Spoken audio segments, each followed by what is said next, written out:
All right, well, today the video is why you might want to side hustle and what to think about. Although recently in a poll on my Facebook page, I asked people what they would like to hear about. I had actually already written this one, and this was a pretty popular question. So I'll be doing a whole series on working from home and, being an independent contractor and those kind of things, working side jobs. I don't get the whole side hustle. I don't actually know how to spell that word. If you know how to spell hustle in that context, put it in my comments, please, because I don't know if it's with a T, with two S's, with one S, whatever. But why you might want a side hustle and what to think about. So a side job, an extra job, part-time work, we used to call them second jobs, whatever. Right now with prices going up, it's tempting to run out and get a second job to just cover what's happening right now. And if that's the position you're in, then obviously there's nothing really to think about. You just have to do it.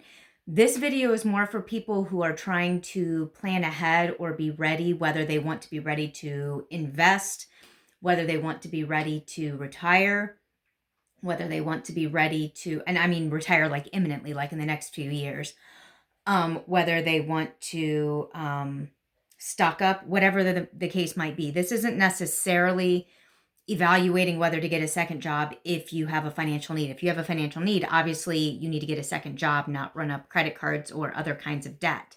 But if you're trying to decide if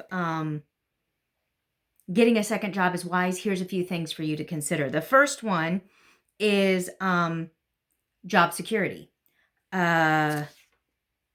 What's good about getting a second job, particularly if you can get it outside of your exact industry? So, like, if you if you work in education, getting a work in like retail or fast food, something that's transient that you can bounce in and out of. If you are, I don't even know, just whatever you're doing, if it's something completely different, what that does is it insulates you. It's like diversifying your portfolio, buying into different baskets, going in different avenues.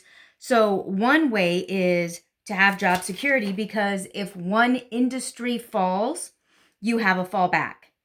Um, Proverbs is where I saw it says put in multiple baskets. I meant to look up the verse and I forgot. If you know the verse in Proverbs where it says that, essentially to diversify your portfolio or earn from many different areas, share it with me in the comments, please. Um, so I have a daughter who was over visiting last weekend. My daughters are all adults. Um, but this particular daughter is getting ready to graduate from college in about a year and a half. And she has a very general degree that she's going toward, but she's ultimately wanting to get her PhD. And she said that she was looking at getting a certificate in a medical field because it's conducive to working from home, it's flexible, and it pays about, on average, $10 to $15 more than what she can make right now and what she'll probably be able to make with her degree prior to going on for the advanced level of the degree. I thought that was a really great idea, and that's part of the reason why I'm sharing this here. So that's another thing you can consider. If there's some kind of schooling or certification you can get relatively quickly, the one she's looking at takes about 10 months. And her thought was even working full time for in just under a year, she will have paid off the cost of the program with the pay raise, and then everything after that is bonus. And by working in two completely different industries, she has some kind of balance and fallback. So if you might want to get a side job, then that is an important consideration. Number two, you can use the money to save or to pay down debt. There is an important thing. I know people are psycho about getting debt paid down, and anybody who knows me in real life knows that I can't stand debt. For years, I had terrible cars that broke down constantly until I realized I wasn't saving myself a car payment. What I was doing was making a car payment to my mechanic every month.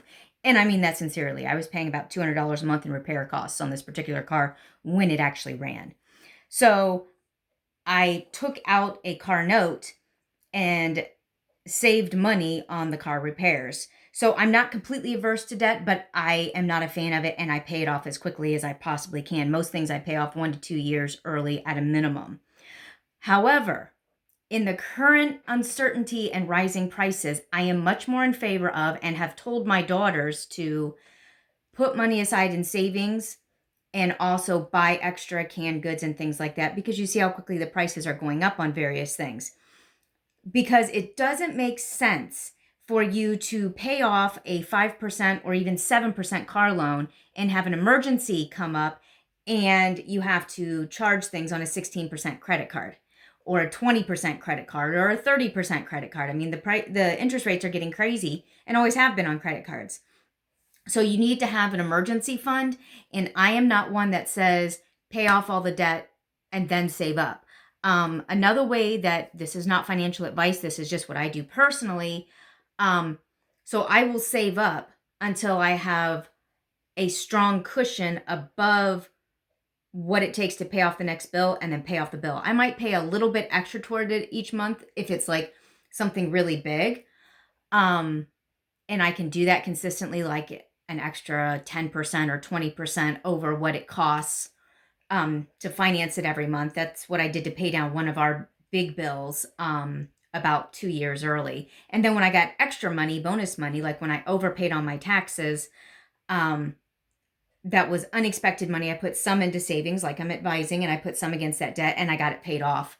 And then same thing with my cars. I got one completely paid off, and the other one I actually have an investment that I have built up, and that actually the return on that I withdraw every month covers the cost of my car. So essentially my car's paid off, even though it's going to be 11 more months of payments to the bank. It's paid off with that other asset.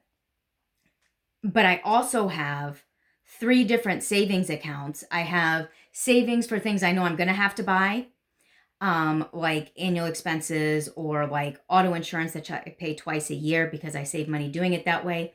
I have one that I'm saving up for projects that I want to do. And I have a third one that's my emergency fund. So I have 3 separate savings accounts and I have 2 different checking accounts. And one of the checking accounts pays debt, like the car payment. And like I said, that asset pays into that. And then once the car payment's gone, that asset continues to pay in there. And then I can use that to pay down the next debt, the whole snowball thing. And then the other checking is just normal checking. So using your side hustle, if you did the same kind of strategy that I'm talking about, you could put it into one of those accounts. And once it gets to a certain predetermined level, you could pay something down. You could have your emergency fund. You could use it to buy a little bit of extra food. I'll talk in another video about some cautions about stocking up. But having a side job, and that's what we do in our family. My husband's got a second side job that he's doing right now to pay one particular bill. Like I said, I created an asset with income to pay another particular bill. So we do little things targeted at specific areas, and then we have our general budget. So with that extra job, whether one or both are doing it, you can designate that money to those areas. Prior to that, I did something called the equation. And if you'd like to hear about that, it helped us when we had basically our income did not cover our bills. It was how we managed to dig out of debt. And it was called the equation. So if you want to know about that in the comments, please say I'd like to hear about the equation, and I'll make a separate video if there's interest.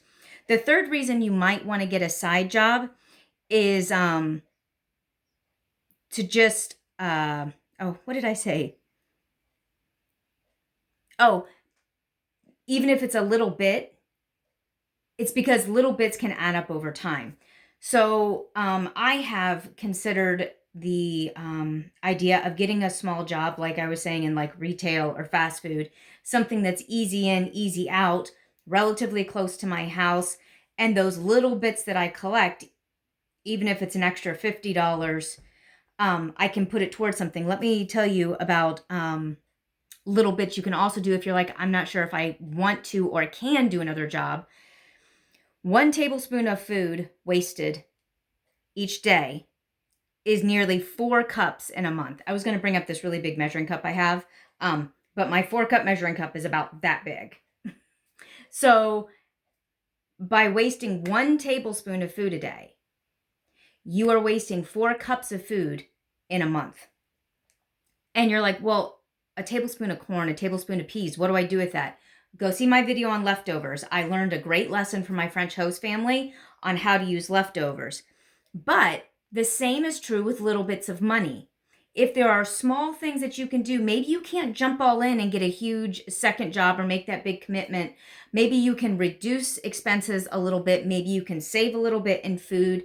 Maybe you can eliminate one extra thing, and maybe you can get a small job, something you only do once a month or a few hours a month if that's open to you, or a garage sale, or if you have friends who would like to have stuff sold online and you get a percentage of it. I mean, there's a lot of things that people can do.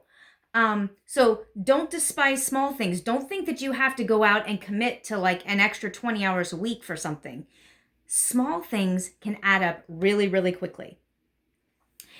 And finally, when it might not be a good idea. So I said why you might want to get a side job, but I also said what to think about. So number 4 is, why might you not get this? You need to take the time to evaluate the cost of that second job. And the same is true if you have 2 incomes in the family, determining whether it's wiser, if one of the people does not want to work anymore, whether or not it's wise for them to keep working, or if there's things that you can do different. So in the example, let's say back in 2007, I picked up a part-time job it was every Tuesday from like 11 in the morning to 8 or 9 at night.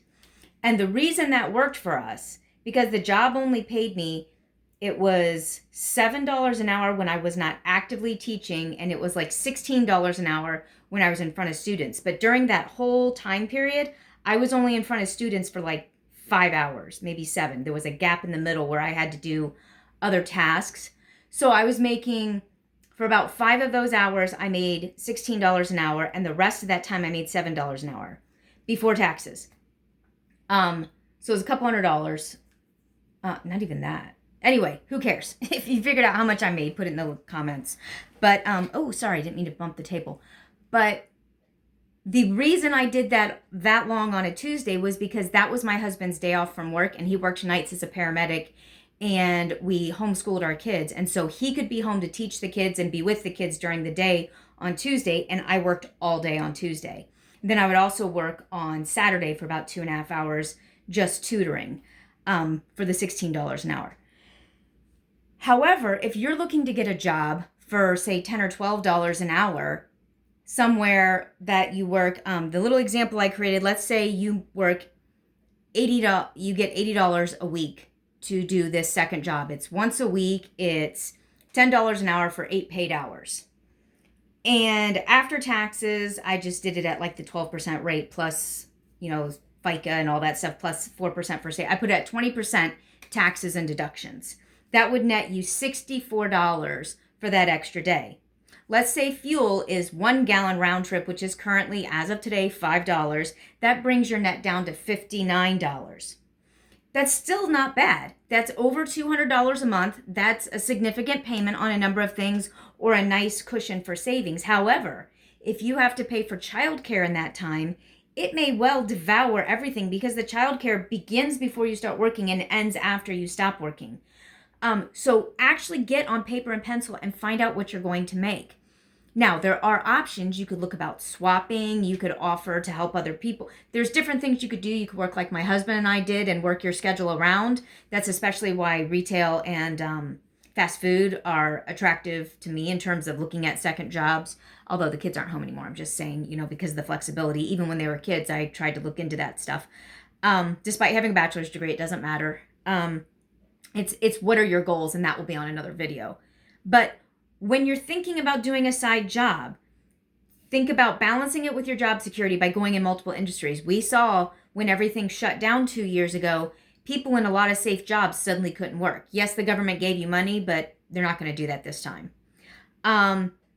What are you going to use it for specifically? Do you have a plan for the money? If not, if it's just to get money, well, you're going to lose motivation and there's no reason to do it. If you have savings, have a specific savings goal. If it's to pay something off, get that goal, but have a reason.